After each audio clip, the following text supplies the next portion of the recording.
దేవునికి మహిమ కలుగునుగాక.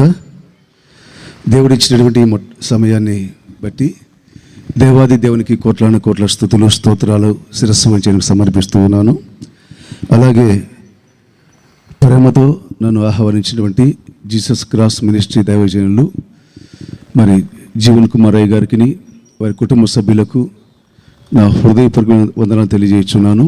అలాగే వేదికను అలంకరించిన దైవజనులను, ఇక్కడ ఉన్నటువంటి ఈ దిన సభకు ముఖ్య అతిథిగా పిలువబడిన దైవజనులకును దైవజనురారికి అందరికీ ప్రభువైన యేసుక్రీస్తు నామములో శుభాలు వందనాలు తెలియజేయచ్చు ఉన్నాను. ప్రియులారా, కొద్ది నిమిషాలు సాక్ష్యాన్ని, నా జీవితంలో దేవుడు నన్ను ఎలా మార్చాడో, నా బ్రతుకును కొద్ది నిమిషాలు సాక్ష్యాన్ని విందాం. నా పేరు శ్రీనివాసులు. నేను ఒక హిందూ కుటుంబంలో అనగా రజక కుటుంబంలో నేను జన్మించున్నాను. మా తల్లిదండ్రులు చిన్ననాటి నుండి భయంకరమైన ఒక విగ్రహారాధనలో పెంచి ఉన్నారు. దయచేసి సాక్ష్యం వినేవారు కూడా మన్నించి సాత్వికముతో మరి వినాలని తెలియజేస్తున్నాను. సేవకులు కావచ్చు, ఇక్కడ ఉన్నవారు కావచ్చు, యంత్ర శబ్దం ద్వారా వినేవారు కూడా సాత్వికముతో సాక్ష్యాన్ని వినాలని నేను మనవి చేస్తున్నా. ప్రియులారా, గమనించండి, నేను భయంకరమైనటువంటి ఒక విగ్రహారాధన కుటుంబంలో జన్మించి ఉన్నాను. చిన్ననాటి నుండి మా తండ్రి గారు మాకు నేర్పింది మరి చాలా నిష్టగల భక్తిలో పెంచుతూ వచ్చాడు. ఆ తర్వాత ప్రియులారా, మా తల్లిదండ్రులకి మేము ముగ్గురం కుమారులము, ఒక కుమార్తె. అయితే ఆ కుటుంబంలో నేనే పెద్దవాడను. ఆ తర్వాత నాకు 8వ తరగతి ఆ సమయం చదువుతున్న సమయంలో మేమున్న గ్రామంలో ఫ్యాక్షన్ పడింది, అనగా పార్టీ పడింది. ఆ పార్టీలో మా తండ్రి గారు ఎంసీగా పనిచేసేవారు. ఆ ఊరిలో చాలా గొడవలంటే భయస్తుడు. పొద్దున్న లేచి 3 గంటలకు లేచి స్నానం చేసి మడి కట్టుకొని శ్లోకాలు చదువుతూ భయంకరంగా చెప్పనసక్యం అంటే భయంకరంగా అంటే చాలా భయంకరమైనటువంటి పూజలు చేసేవాడు, భక్తి చేసేవాడు.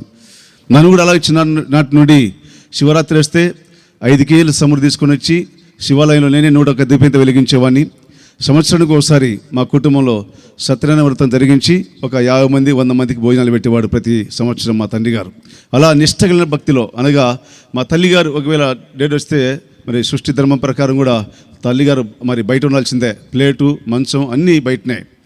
ఇలాగున చాలా నిష్టలో పెంచుతూ వచ్చాడు. కానీ ఆ భక్తి మమ్మల్ని కాపాడలేకపోయింది, ఆ భక్తి మమ్మల్ని రక్షించలేకపోయింది. ఎందుకు చెప్తున్న విషయం అంటే ప్రియులారా, మరి 8వ తరగతి చదువుతున్నప్పుడు మేమున్న గ్రామంలో నేను ఒక రెడ్డి గారి ఇంటికాడ మాకు ట్యూషన్ చెప్పేవాడు ఆయన, భాస్కర్ రెడ్డిని.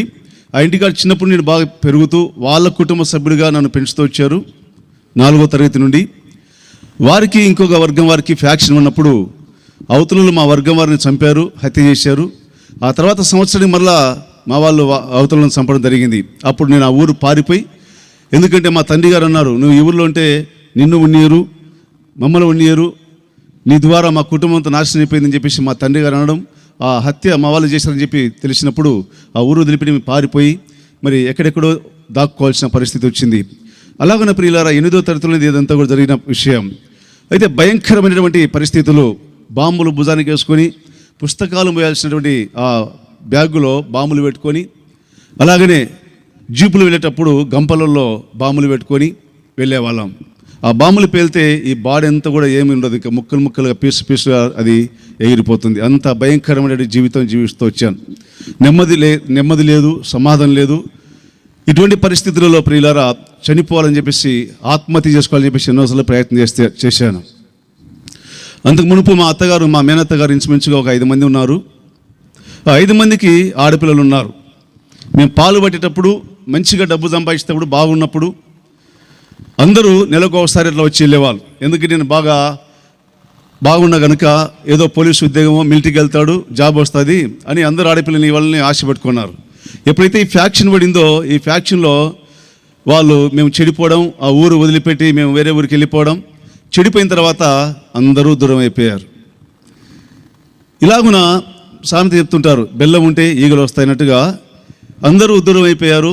ఎక్కడైనా తటస్థపడితే కూడా ఏదైనా అడుగుతారేమో అని వాళ్ళు మొహం తప్పించుకుని వెళ్ళేవారు. ఇలాంటి పరిస్థితులు ఊరు వెళ్ళిపోయిన తర్వాత మా తండ్రి గారు ఆ జాబు వదిలేసి వేరే ఊరు వెళ్ళిపోయాడు. నేను ఇంకా దేశ దిమ్మరలాగా తిరుగుతున్నాను. ఇంకొక నాయకుడిని నేను ఆశ్రయించి మమ్మల్ని ఎవరైతే కక్ష కట్టి ఆ ఊరు వదిలిపెట్టి మమ్మల్ని బెదిరించి మా ఇంటి మీద బాంబులు వేశారో వారిని చంపాలని నా గుండెల్లో చాలా ద్వేషము గూడు కట్టుకొని ఉండేది. ఎందుకంటే మమ్మల్ని ఊరిడిపించారు, మమ్మల్ని మా ఇంటి మీద బాంబులు వేసి బెదిరించారు, నీ కొడుకును చంపుతాం, కాలు చేతులు విడగొడతామని మా తండ్రి బెదిరించారు. మా తండ్రి గారు భయపడి మా చిన్న పిల్లల్ని, నా తమ్ములను, 2 తమ్ములను చెల్లి తీసుకొని వేరే ఊరికి వెళ్ళిపోయాడు.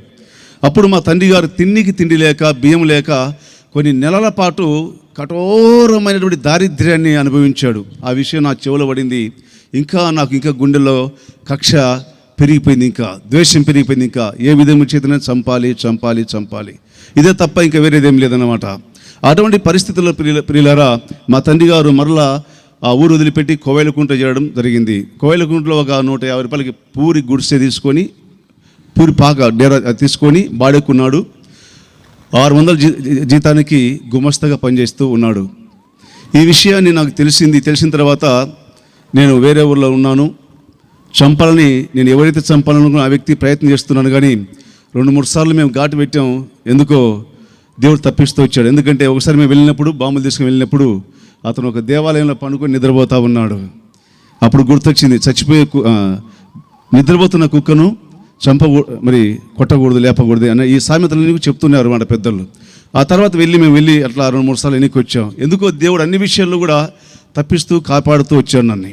ఆ తర్వాత ప్రియులారా కోయలకుంటలో మా తండ్రి గారు చేరిన తర్వాత అక్కడ 150 రూపాయలకు ఒక పూరి కొట్టను తీసుకొని బాడెక్కున్నాడు. ఆ సమయంలో మా తండ్రి గారికి భయంకరమైన జ్వరం వచ్చిందని చెప్పేసి తెలిసింది. అయినను తండ్రిని చూడడానికి నాకు, ఎందుకంటే మొహం లేదు నాకు.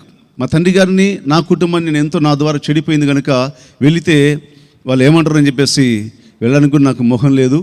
అయితే ఏ విధంగా చేతనైనా ఒకసారి వెళ్ళాల్సి వచ్చింది. పరిస్థితి ఏంటంటే మేము బైక్ మీద పోతూ ముగ్గురం యమహా బండి నేనే తోలుతున్నాను, నా వెనకే కూర్చున్నారు. ఆ బైక్ నేను తోలుతున్నప్పుడు ప్రియులారా వెనక ట్యూబు నెక్కు ఎగిరిపోయి అది టైరు పగిలి ఇంచుమించుగా ఈడబడితే ఆ గేట్ ఎంత దూరం అట్లే దొన్నుకుపోయింది. మేము ముగ్గురం ఎగిరిపడ్డాం.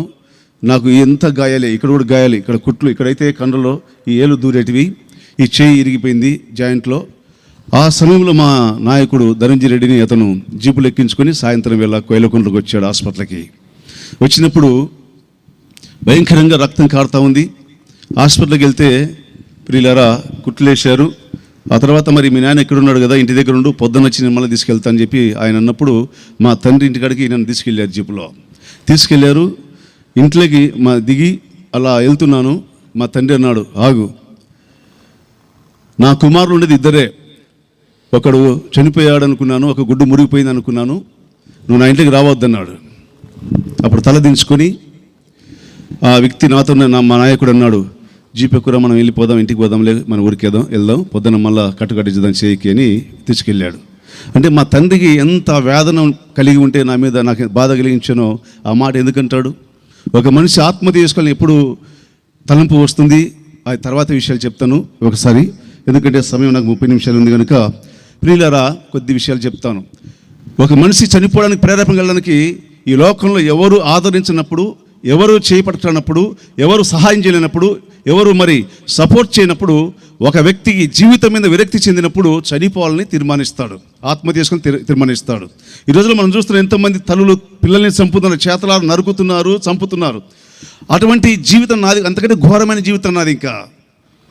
ఎందుకంటే ప్రియులారా నేను చేసిన పాపాన్ని బట్టి నిజంగా మరి ముక్కలు చేసినా కూడా పాపం లేదనిపిస్తుంది. అంటే అంత పౌలు అన్నట్టుగా నేను ప్రధాన పాపిని అన్నాడు పౌలు. అంత ఘోరమైన పాపంలో చిన్నట్టు నేను పెరుగుతూ వచ్చాను. కారణం ఏంటంటే ప్రియులారా నేను తిరిగిన తిరుగుడు, నేను చేసిన భక్తి, నేను చేసిన పాపాలు నన్ను వెంటాడుతూ వచ్చాయి. అటువంటి సమయంలో మా తండ్రి గారు ఇంకా నేను వెళ్ళలేకపోయాను. మా తండ్రి గారు ఇంటికి రావద్దన్నాడు. ఆ తర్వాత ఈ గాయాలన్నీ మానిపోయిన తర్వాత మరి కొన్ని సంవత్సరాలకి ఒక రోజున అలాగనే వెళ్ళాను. మా తల్లిగారిని, మా చెల్లెల్ని, మా తమ్ముని చూద్దాన్ని వెళ్తే మా తండ్రి గారు లేరు.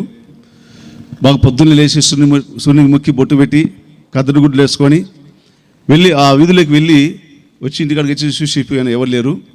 మా అమ్మ అనింది, నువ్వు మా ఇంట్లోకి వచ్చే మళ్ళీ నా మమ్మల్ని కూడా మీ నాయన బయటికి వెళ్ళకూడతా, నువ్వు రావద్దని చెప్పి పంపించేసింది. ఆ వీధిలో వాళ్ళందరూ చూశారు, బాగా బొట్టు పెట్టుకొని చక్కగా బాగా భక్తి పరులా కనపడినాను. అందరూ అన్నారంట సాయంత్రం పూట మా నాయన వచ్చిన తర్వాత, ఎవరో మీ ఇంటికి వచ్చినారే వచ్చినప్ప, ఎవరో మీ ఇంటికి వచ్చిన పిల్లడు బాగున్నాడు కదా, చక్కగా ఉన్నాడు కదా, చాలా భక్తిపరుడు కదా అని అన్నారు. ఎందుకంటే నా యొక్క వేషాన్ని చూసి పొద్దున్న లేచి చుక్కబొట్టు పెట్టేవాడిని, బాగా ఇక్కడ కుంకుమ ఇక్కడ గొంతు కింద పెట్టేవాడిని బొట్టు, చాలా భక్తి చేసేవాళ్ళం. కానీ ప్రియులరా వాళ్ళు అన్నారంట, ఏమో మరి తెలియదు, మా కొడుకులు అయితే ఇద్దరు ఉన్నాడు, ఒకటి చచ్చిపోయాడు ఎప్పుడు అన్నాడంట.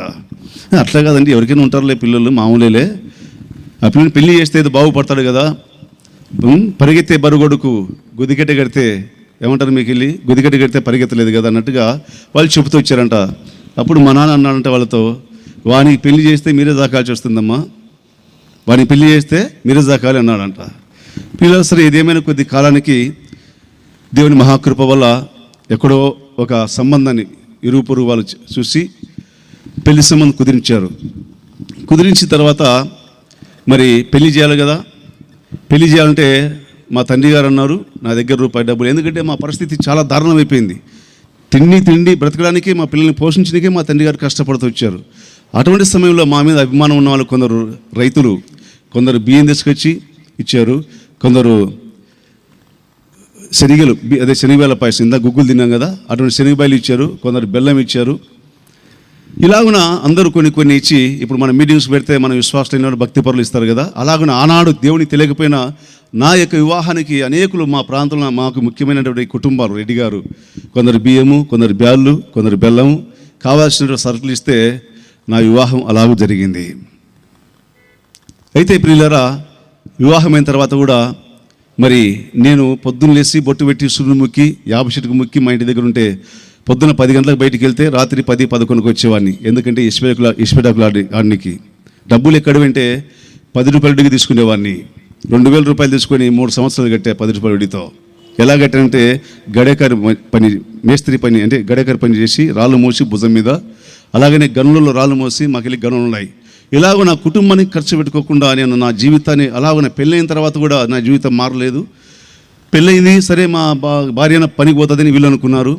పెళ్ళైన 3 నెలలకు సరే పనికి పోతుందని మా వాళ్ళు అనుకుంటే, ఆమె కూడా దయ్యం బట్టి మాకు తెలియదు పరిస్థితి, ఎప్పుడు పానం బాగలేదు పనుకునేదని, ఆరోగ్యం బాగలేదని.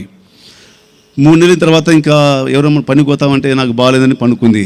ఏంటి పరిస్థితి అంటే, అలా కాలం గడిచేసరికి ఆమెకు దయ్యం బట్టి వాళ్ళ అమ్మగారు ఎన్నో దేవతలు మరి దర్గాలకు పంపించారు, కానీ ఎక్కడ బాగా కాలేదు. మా తండ్రి గారు నా త్రాగుడు మానుకోవాలని చెప్పేసి ఎన్నెన్నో దేవతలు ముఖ్యం, ఎన్నెన్నో పూజలు చేసాం, పునస్కారాలు చేసాం, కానీ నా జీవితం మారలేదు, త్రాగుడు మానకలేకపోయాను. ఇలాగనే ఇంకా మా తండ్రి గారు అన్నారు, మీరు మా ఇంట్లో వద్దు, ఇంకా మీ జీవితం బాగుపడదు, నువ్వు వెళ్ళిపోన్నాడు అంతే. ఇంకా అప్పటికి మా భార్యవి కాళ్ళ గొలుసుంటే ఒక 150 రూపాయలు కుదవ పెట్టి అమ్మేసి పూర్తిగా మా అత్తగారింటికి వెళ్ళిపోయిన తర్వాత ప్రియులరా, మరి అక్కడ వెళ్ళిన తర్వాత ఫస్ట్ పాప పుట్టి చనిపోయింది. తర్వాత రెండోసారి షారా, నా పెద్ద కూతురు పేరు ఇప్పుడు, తర్వాత అబ్బాయి పుట్టాడు. దేవుని నమ్ముకునే సమయంలో ఆ అబ్బాయిని తల్లి గర్భంలో 3 నెలలప్పుడే దేవునికి సేవకు సమర్పించేశాను.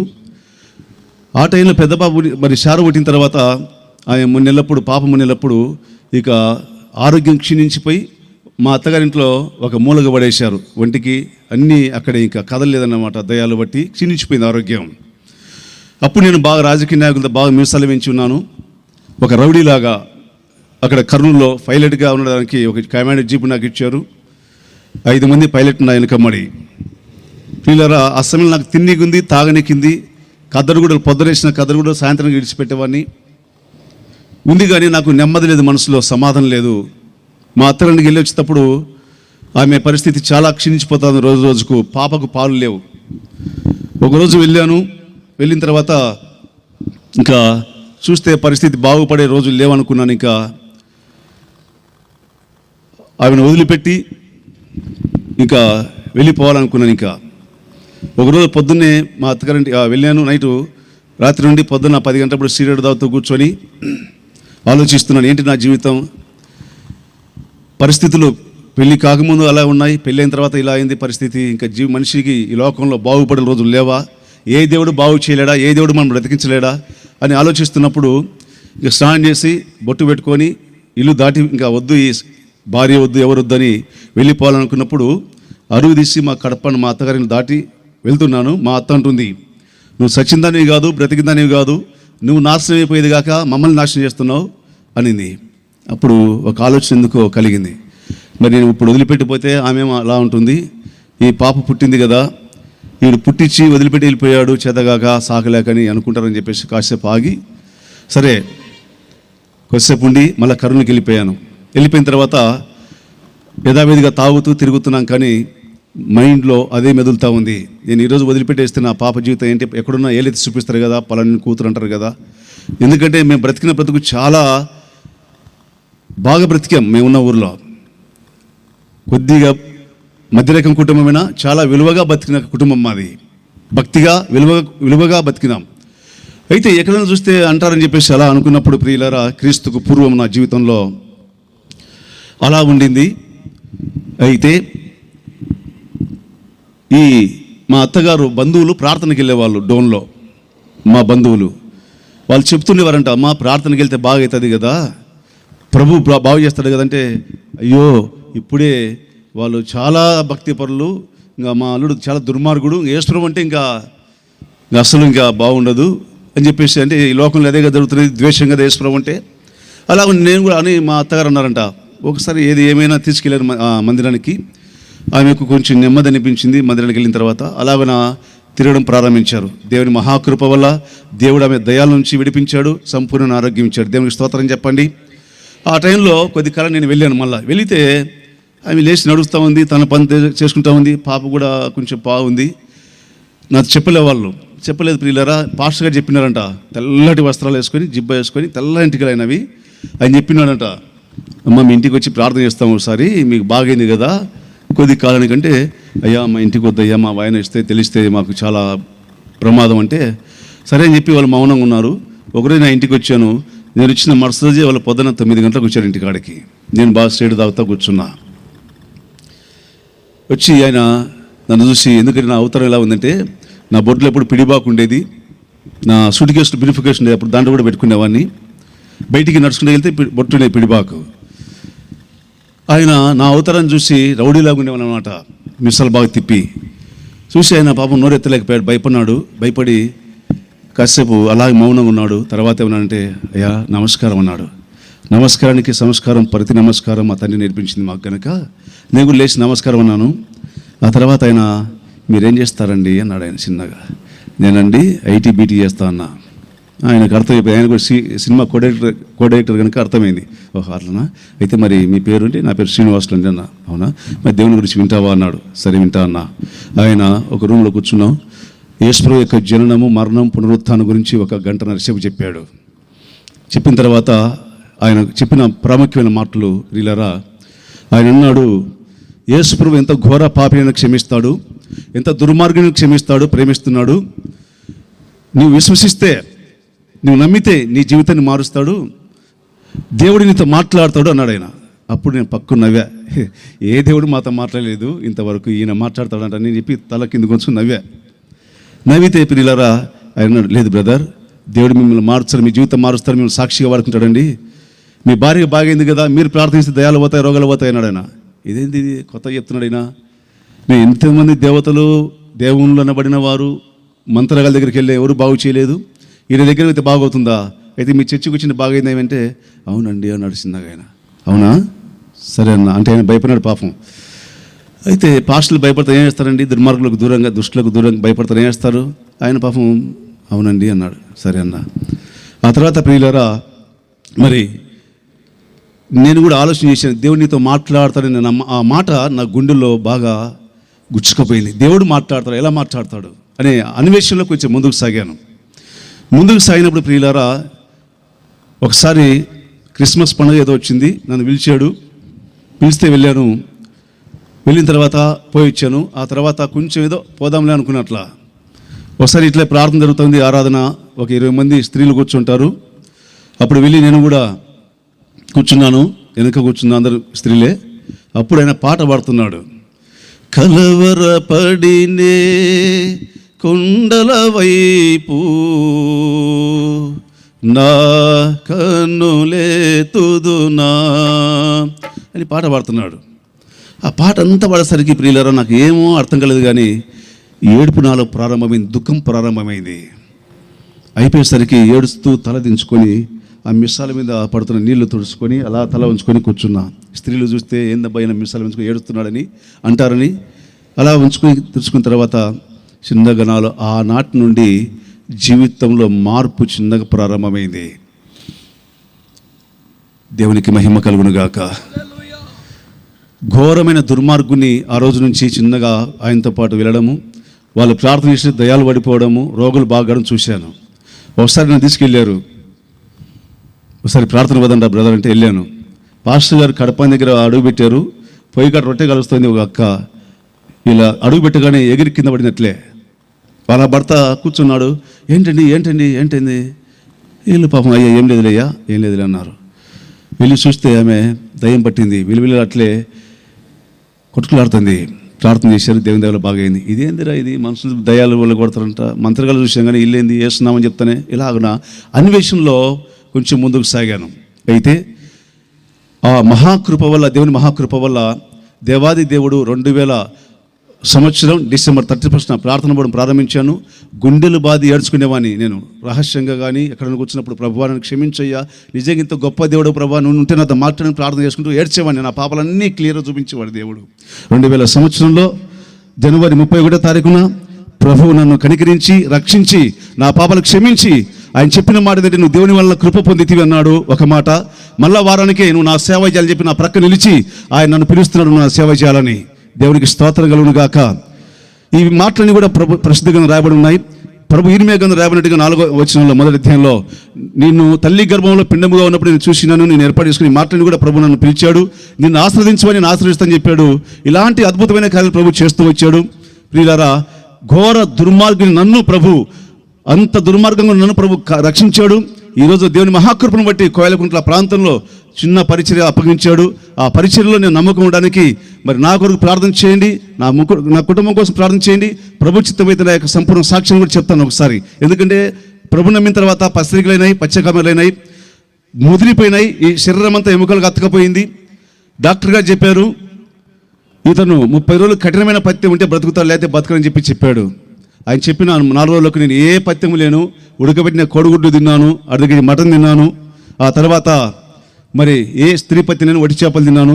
నా ప్రభు నన్ను సజీవ లెక్కలో ఉంచాడు. దేవునికి స్తోత్రం. చనిపోయే మరణావస్థలో 3 దూతలు వచ్చి నా మీద చేతులు పెట్టారు, నన్ను బాగు చేశారు. కనుక ప్రియులారా, ఇంకా ఎవరైనా అపనమ్మకంతో ఉంటే, అలాంటి స్థితిలో ఎవరైనా ఉంటే ప్రభుని నమ్మండి. ఆయన సజీవుడు, మృత్యుంజయుడు, ప్రజలందరి పాపాల గురించి చనిపోయిన వాడు. కనుక నేను కులం మారలే, మతం మారలే, నా యేసుని నేను సొంత రక్షకుడిగా అంగీకరించాను. దేవునికి స్తోత్రం చెప్పండి. ఈ కొద్ది సాక్ష్యాన్ని ప్రభు దీవించును గాక. ఇచ్చిన అవకాశాన్ని బట్టి మరొకసారి దైవజనులకు వందనాలు తెలియజేస్తున్నాను. Praise the lord.